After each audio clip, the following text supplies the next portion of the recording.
మన కాటేరమ్మ గుడి ఇక్కడ కర్ణాటక రాష్ట్రం వస్కోట తాలూకా కమలీపురం దగ్గర చాలా ఫేమస్ అని చెప్పుకుంటున్నారు. అందులో అన్నీ మీ ఆధ్వర్యంలోనే అవుతుంది అంటున్నారు. మీరు గురువులు చెప్పండి స్వామి.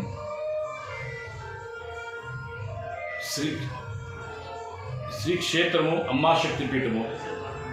ఈ ఒక పుణ్యక్షేత్రము బెంగళూరు గ్రామాంతరము వస్కోట తాలూకా సూలబెಲೆ ಹೋಬಳಿ కమలీపురము కెంపాపురం అనే జోడి గ్రామంలో జోడి మర్రి చెట్లు అనే ప్రసిద్ధి అవుతున్న ఒక పుణ్యక్షేత్రము. ఈ ఒక పుణ్యక్షేత్రము సరిసుమారు 350 ఏళ్ళ ఇతిహాసం ఉన్నట్లు ఒక క్షేత్రము.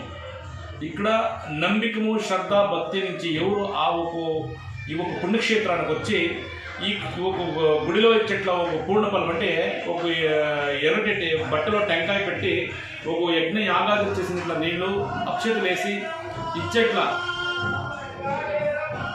కాయని వాళ్ళ సమస్య చెప్తే ఆ సమస్యకి తగ్గట్టు ఆ సమస్యకి అనుగుణమైనట్ల ఒక మంత్రం ఇస్తాము. ఆ మంత్రానికి అనుగుణమైనట్ల ఒక ప్రదక్షిణలు ఇన్ని ప్రదక్షిణలు ఉంటాయి. ఒక్కొక్క సమస్యకి ఇన్ని ప్రదక్షిణలు ఉంటాయి. ఆ ప్రదక్షిణలని 9 వారాలు భక్తి శ్రద్ధ నమ్మిక నుంచి ఎవరో ఒక జోడి మర్రి చెట్లకి ప్రదక్షిణ చేసి గుడిలో చెట్ల ఒక పూర్ణఫలాన్ని కడతారో వాళ్ళ సమస్యలు ఏ సమస్యకి కట్టింటారో ఆ సమస్య 9 వారాల లోపల ఈడేరుతుంది. అది ఎలాంటి సమస్య అయినా కానీ మనిషి జన్మలో ఉన్నట్ల ప్రతి ఒక్క సమస్యకి పరిహారం దొరుకుతుంది. ఇది నేను చెప్పేట్ల మాట కాదు. ఈ ఒక క్షేత్రంకి వచ్చేట్ల లక్షాంతర జనాలు చెప్పేట్ల మాట. అది ఒక కర్ణాటక నుంచే కాదు, ఆంధ్ర, తమిళనాడు, కేరళ వేరే దేశాల నుంచి సైతం ఈ క్షేత్రకి అమ్మ దర్శనానికి వస్తారు. ఇక్కడ ఈ జోడి మర్రి చెట్టులో మునీశ్వర స్వామి కాటేరమ్మ దేవిని కొలువున్నారు.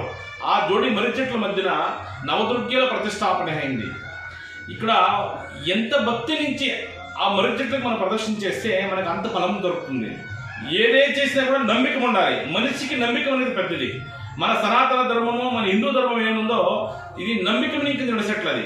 ఎంత నమ్మిక ఇంకా మనం ఆ దేవిని ఆ జగన్మాతని నమ్ముతామో మన సమస్య అంతే తొందరగా ఈడేరుతుంది. ఏదే సమస్య ఉండి ఒక్కసారి ఈ పుణ్యక్షేత్రానికి వచ్చి మీ సమస్యకి ఆ తల్లి దగ్గర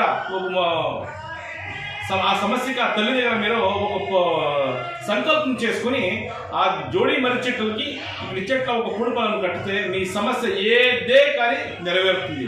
అది నేను చెప్పేటది కాదు. ఇక్కడ చెట్ల లక్షాంతర భక్తాదులు చెప్పేట్లన్నమాట. ఒక్కసారి క్షేత్ర దర్శనం చేయండి.